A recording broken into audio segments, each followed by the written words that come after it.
जलाल चांडे जो हिकिड़ो वाक़ियो आहे दोस्तो। जलाल चांडियो हिकिड़े प्रोग्राम ते वञी रहियो हो त धाड़ेलनि उनखे अगवा करण जी कोशिशि कई।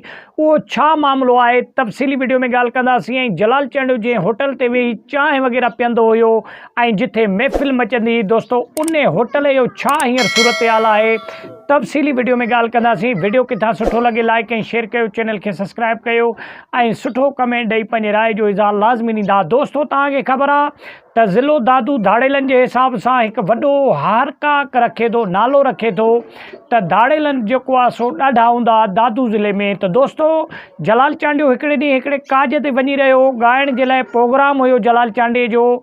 त रस्ते में जेको आहे सो धाड़ेल गाॾियुनि खे बीहारे वेठा, चवनि था त परू चांडियो जेको आहे सो धाड़ेलनि जो सरबराह हुयो ऐं परू चांडियो बि वेठो हुयो। टोटल धाड़ेल हथियारनि सां वॾियूं वॾियूं हथियारूं खयों वेठा हुया ऐं टोटल गाॾियुनि खे रोके करे उन्हनि खां फुर पई हले दोस्तो। ज़ेवरात जेके थिया या पैसा ॾोकड़ थिया या ॿियूं के शयूं थियूं, उहे फुर लुट पिया कनि धाड़ेल। त उन विच में जेको आहे सो जलाल चांडे जी गाॾी बि मौजूदु हुई। त दोस्तो जलाल चांडे खे गाॾी मां लाहे करे ॿाहिरि वठी आया।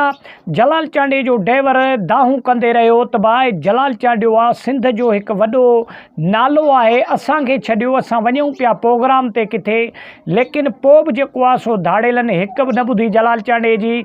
जलाल चांडे खे लाहे करे जॾहिं परू धाड़ेल वटि वठी आया, जॾहिं परू धाड़ेल अॻियां वेठो हुयो हिकिड़े कुंड ते, त परू धाड़ेल सां गॾु जेको मेन गनमैन हूंदो हुयो, जेको मेन माण्हू हूंदो हुयो, उन जेको आहे सो जलाल चांडे खे सुञाणे वरितो ऐं जलाल चांडे खे वञी भाकुर पाए जेको आहे सो जलाल चांडे खे चई उस्ताद तव्हां कीअं हिते।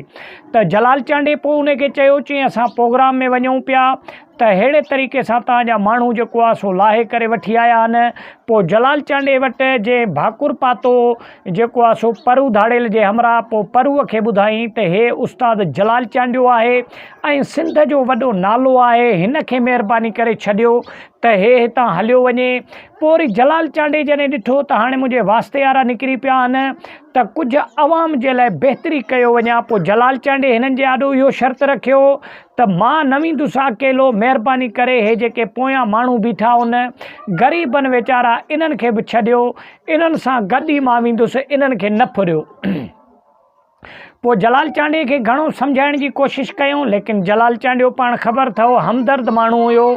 पोइ जलाल चांडे वञण खां इनकार कयो। पोइ जलाल चांडे सां गॾु जेके ॿिया बि माण्हू हुया उन खे बि परू चांडे जे करे जो अॻियां जेके धाड़ेल हुया उहे रहमदिल माण्हू हुया ऐं जेको आहे सो रहम ग़रीबनि ते अहसासु कंदा हुया। पोइ परू धाड़ेल पंहिंजे हमराहनि खे चयो, चई बाबा हिननि सभिनीनि खे छॾियो, ॿिए हंधि हली घात हणी वियो, ॿिए हंधि वरी जेको आहे सो हली फुर था कयूं, हिते हिननि खे जलाल चांडे जे करे सभिनीनि खे छॾे ॾियो। त पोइ अहिड़े तरीक़े सां दोस्तो जलाल चांडे खे जे करे ॿियनि सां बि रिआयत थी ऐं सभिनीनि खे वञणु छॾियऊं। ऐं हे जेका मुंहिंजे पुठे पासे जेका तस्वीर मां तव्हांखे ॾसियां पियो, इहा होटल आहे दोस्तो। जॾहिं जलाल चांडियो हिते वेही चांहि वग़ैरह पीअंदो हुयो त पोइ जलाल चांडियो हिते जेको आहे सो होटल वारे जो वास्ते वारो थी वियो हो।